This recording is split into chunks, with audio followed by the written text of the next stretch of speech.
ചാനലിലേക്ക് വീണ്ടും എല്ലാവർക്കും സ്വാഗതം. ഇന്ന് ഞാൻ ഉണ്ടാക്കാൻ പോകുന്നത് സോസേജ് കൊണ്ടൊരു മസാലയാണ്. അപ്പോൾ സോസേജ് നേരെ വെള്ളത്തിലിട്ട് അതിൻ്റെ ഐസ് പോയപ്പോൾ തന്നെ ഇതുപോലെ റൗണ്ടായിട്ട് കട്ട് ചെയ്ത് വെച്ചിട്ടുണ്ട്. കഴുകി വൃത്തിയാക്കി വെച്ചേക്കുക. അപ്പോൾ അതൊന്ന് ഫ്രൈ ചെയ്തിട്ടാണ് മസാല വെക്കുന്നത്. അതിനൊരു മീഡിയം സൈസ് 3 സവാള എടുത്തിട്ടുണ്ട്, ചെറുതായിട്ട് അരിഞ്ഞ്. ഇഞ്ചി വെളുത്തുള്ളി ചതച്ച് വെച്ചിട്ടുണ്ട്. ഒരു ടൊമാറ്റോ, പച്ചമുളക്, കറിവേപ്പില, മല്ലിയില, ഉപ്പ്, പിന്നെ പൊടികൾ പിന്നെ നമുക്ക് ഇടുമ്പോൾ കാണിക്കാം. നമുക്ക് സോസേജ് ഫ്രൈ ചെയ്യാനുള്ള 2 സ്പൂൺ വെളിച്ചെണ്ണ ഒഴിച്ചേക്കുന്നത്. ഗ്യാസ് കത്തിച്ചത് പാനം വെച്ച് വെളിച്ചെണ്ണ ഒഴിച്ചിട്ടുണ്ട്. വെളിച്ചെണ്ണ ഒന്ന് ചെറുതായിട്ട് ചൂടായിട്ടുണ്ട്. അപ്പോൾ നമുക്ക് സോസേജ് കട്ട് ചെയ്ത് അങ്ങോട്ട് കൊടുക്കാം. ഒരുപാട് അങ്ങ് മൂപ്പിച്ചെടുക്കണ്ട, ഒന്ന് ഫ്രൈ ചെയ്തെടുക്കുക.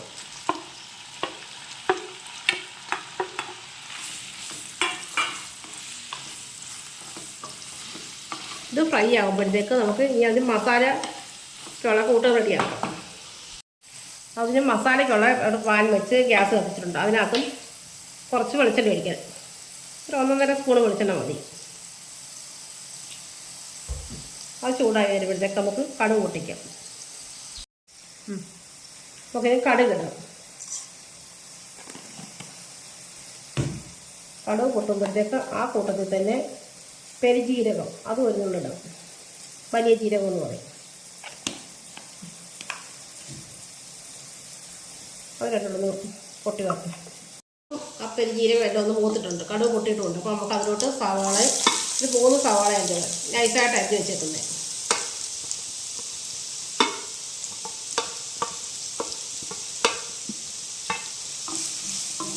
അതിട്ട് ആ കൂട്ടത്തിൽ തന്നെ നമുക്ക് ഇഞ്ചി വെളുത്തുള്ളി ചതച്ച് വെച്ചേക്കുന്നത് ഇടാം.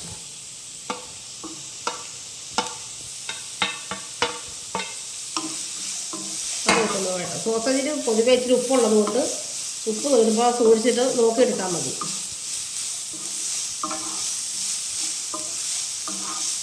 ഇടയ്ക്ക് ഈ സവാളയ്ക്ക് ഇതിന് വേണ്ടിയുള്ള ഉപ്പിടാം, കുറച്ച് ഉപ്പിട്ടാൽ മതി.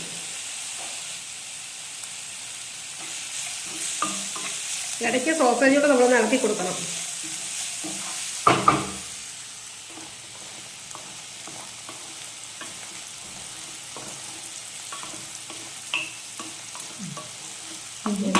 ഇതിലോട്ട് 2 പച്ചമുളകും ചെറുതായിട്ട് അരിഞ്ഞുണ്ട്, അതും കറിവേപ്പില ഇട്ട് കൊടുക്കാം. ഇനി ഇത് നന്നായിട്ടൊന്ന് വഴട്ടിയെടുക്കാം.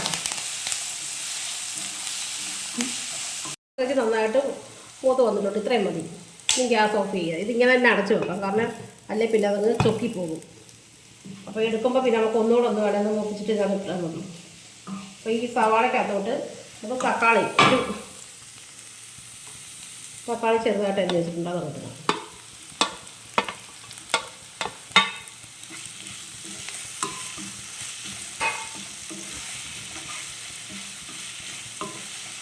ടൊമാറ്റോ എല്ലാം നന്നായിട്ടത് എന്ത് വന്നിട്ടുണ്ട്. ഇനി അതിനകത്തോട്ട് പൊടികൾ ചേർക്കാം.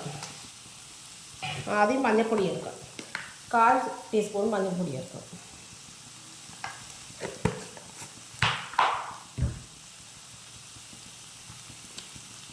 ഒരു സ്പൂൺ മല്ലിപ്പൊടി ചേർക്കാം.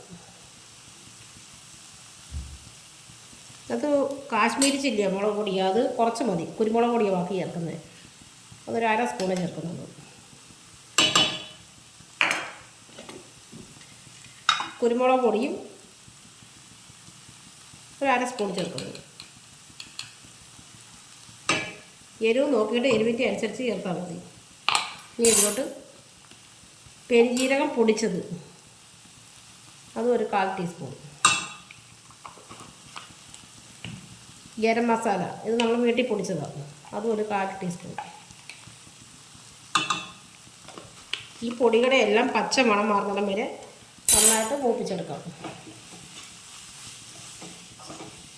എല്ലാം പച്ച മണം മാറാൻ കിട്ടും. ഇനി തിളപ്പിച്ചാർച്ച വെള്ളം ഒഴിക്കുന്നത്, അത് കുറച്ചും കൊണ്ടൊഴിക്കും. കുറേശ്ശെ ഒഴിച്ചിട്ട്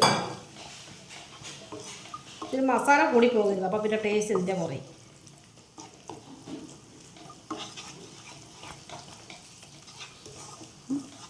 കുറേശ്ശെ വെള്ളം ഒഴിച്ച് നമുക്ക് മസാല ഒന്നുകൂടെ ഒന്ന് വേവിച്ചെടുക്കണം.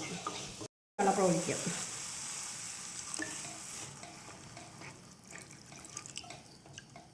ഓരോരുത്തർക്ക് എത്ര ഗ്രേവി വേണോ അതിൻ്റെ അനുസരിച്ച് വെള്ളം ഒഴിക്കുക. ഇതിപ്പോൾ ഞങ്ങളിപ്പോൾ ചപ്പാത്തിയുടെ കൂടെ കഴിക്കാനായിട്ടാണ് ഇച്ചിരി ഗ്രേവി ആക്കുന്നത്.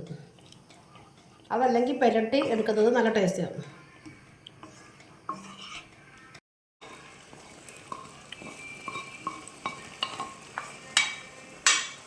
എല്ലാം കൂടെ നന്നായിട്ട് മിക്സ് ചെയ്യും.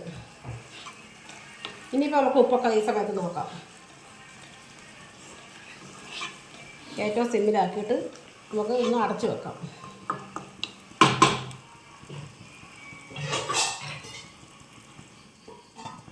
നമുക്ക് തുറന്ന് നോക്കാം. 1-2 പ്രാവശ്യം ഞാൻ തുറന്ന് ഇളക്കിയിരുന്നു. ഇത് ഇനിയും ഫ്രൈ ആക്കണമെങ്കിൽ തുറന്ന് വെച്ചിട്ട് ആക്കാം. എല്ലാം നന്നായിട്ട് വെന്തിട്ടുണ്ട്. ഇച്ചിരി കുറച്ച് മല്ലിയില ഇടാം.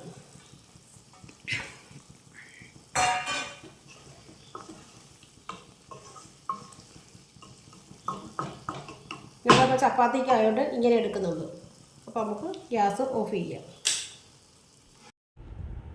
സോസേജ് മസാല റെഡി ആയിട്ടുണ്ട്. ഞങ്ങൾ ചപ്പാത്തിയുടെ കൂടെ കഴിക്കുന്നത് നല്ല ടേസ്റ്റ് ചെയ്ത് ചപ്പാത്തിയുടെ കൂടെ കഴിക്കാനായിട്ട്. നമ്മൾ അത്രയും ഗ്രേവി വെച്ചിട്ടും ഇപ്പോൾ അതുകൊണ്ട് തണുത്തപ്പോൾ അതെല്ലാം നല്ല റെഡിയായിട്ട് വന്നിട്ടുണ്ട്. അപ്പോൾ എല്ലാവരും ഇതൊന്ന് വീട്ടിൽ ട്രൈ ചെയ്ത് നോക്കിയിട്ട് സബ്സ്ക്രൈബ് ചെയ്യുകയും ചെയ്യണം, ഷെയർ ചെയ്യുകയും ലൈക്ക് ചെയ്യുകയും ചെയ്യണം.